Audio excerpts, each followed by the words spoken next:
No matter where you are listening to my voice right now, no matter what you have endured, it is not what you're going through now that is important. It is not where you have come from that is important.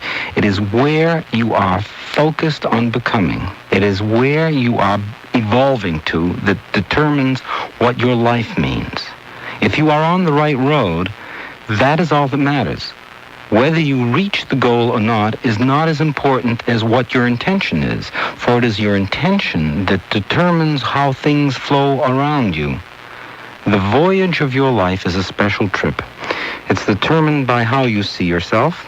It's also determined by how you evolve through the events that you encounter.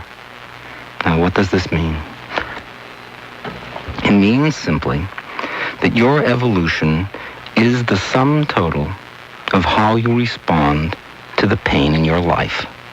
If you permit a painful event to capsize your voyage in this life, you end up being shipwrecked emotionally. That is to say, you lose the ability to go on forward, and you become trapped in the event. Since the event happens in a moment of time, it means that you get trapped in time and you start living in that moment. And since the moment passes, you get locked in the past, and your ability to respond to the present is handicapped by your energy, which is trapped in the past. People who are not living in the moment can either be living in the past or in the future. Living in the future is dreaming, and some people have a very strange way about them where they evolve constantly in their imagination but not in the real world, because they are always focused on what could have been, what could happen, and what they might do, rather than what they are actually doing right now. Your focus in this life is on the present. That's where it's supposed to be. That's what your feelings are about. They're supposed to give you the response to what this moment is like. If you pay attention to your feelings, then you can evolve properly. You see, all evolution has to do with the dealing with pain. You evolve through pain. You learn your experience, and you move on. If you do not learn from your experience, you're forced to repeat it. Because if you have done something that has caused you pain and you refuse to learn what you did, then the next time the similar situation comes up, not only will you not learn from it, but you will be obliged to make the same mistake as if to prove that what you did before was right because you hope to get away with it again this time. See, I did it this time and it worked. That means last time it must have been someone else's fault because I did the same thing and it didn't work then. That's called cheating. You try to get away with as much as you can. It's also called insincerity. That means to say that the life that is lived that evolves the most easily is the life that deals with the truth. For it is the truth of experiencing the pain and looking at what is missing from your life now that gives you the courage to move. Courage is knowing the necessity of a thing. If you know how important it is for you to evolve, to be better, then you know that you must deal with what is wrong now.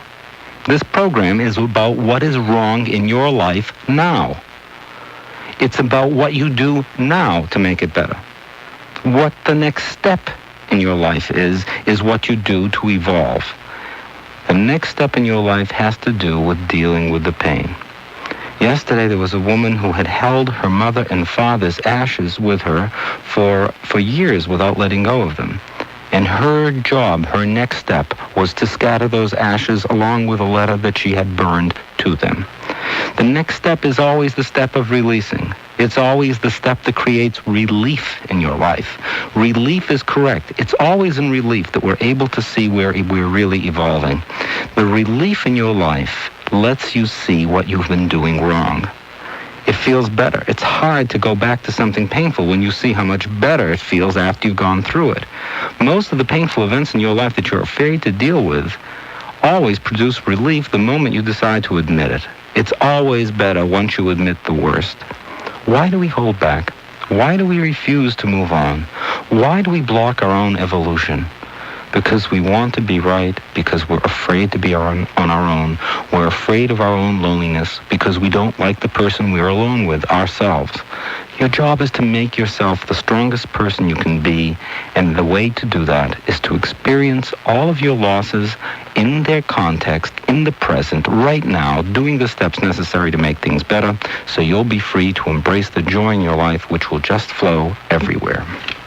This is the Wall Street. Why do people change, and why do people resist change? You know, your life is an open-flowing event. It starts and it finishes. And between birth and death, something is supposed to happen. Well, what is it that's supposed to happen? You're supposed to become your best. And the reason you cannot become your best is because you're afraid of that if you take a risk, it will somehow hurt the person you love, or it will get you into trouble. It will reveal you as less than you want to be. In short, people don't take risks because they're afraid of the consequences of a risk. And what are those consequences? Well, if you take a risk, you're going to lose something. You lose the security of being in one position all your life. And when you take a risk, you have the feeling that somehow or other you're going to give up that wonderfully complacent, predictable situation that you're in. Now, just how addicted we can get to a situation is illustrated by the fact that you know many people who are in unhappy marriages. You know many people who put up with kids who are just rotten and who are spoiled and who are difficult. You know many people, perhaps you're one of them, who are in a thankless job where you just work and you don't get very much for it. But basically, people become accustomed to the same situation.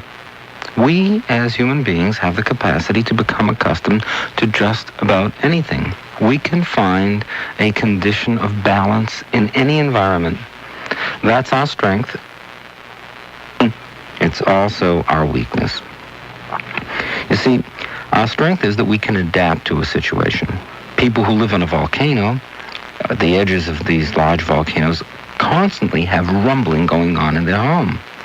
Now, strangers who come there for the first time are astonished to believe that anyone could live there, but the people who do this all the time know that the rumbling is there and they become accommodated to it.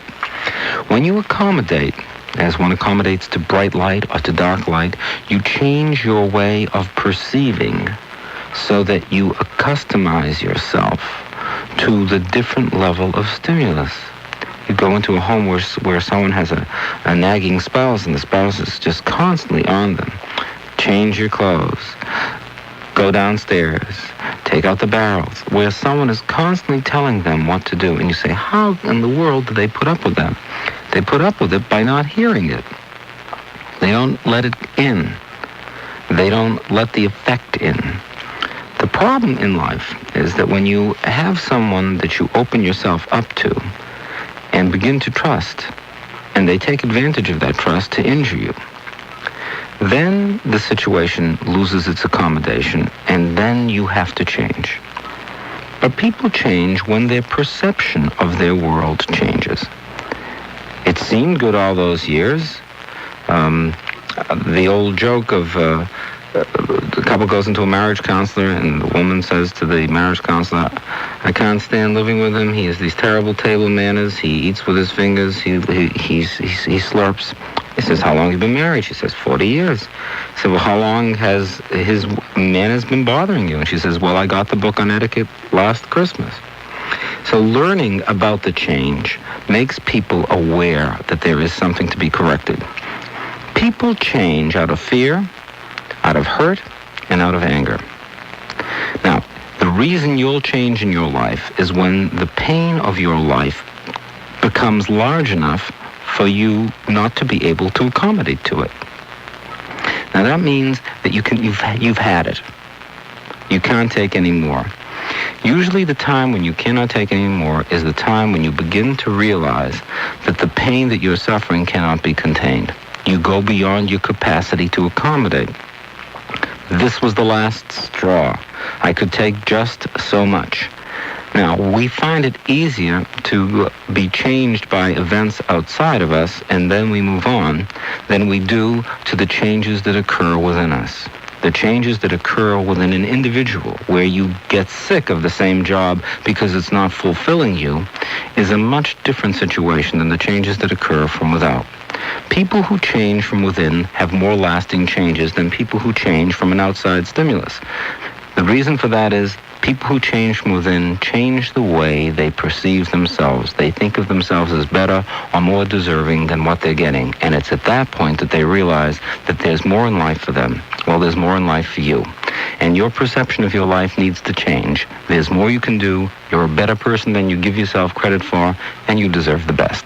You need to risk. You need to be better. Yeah.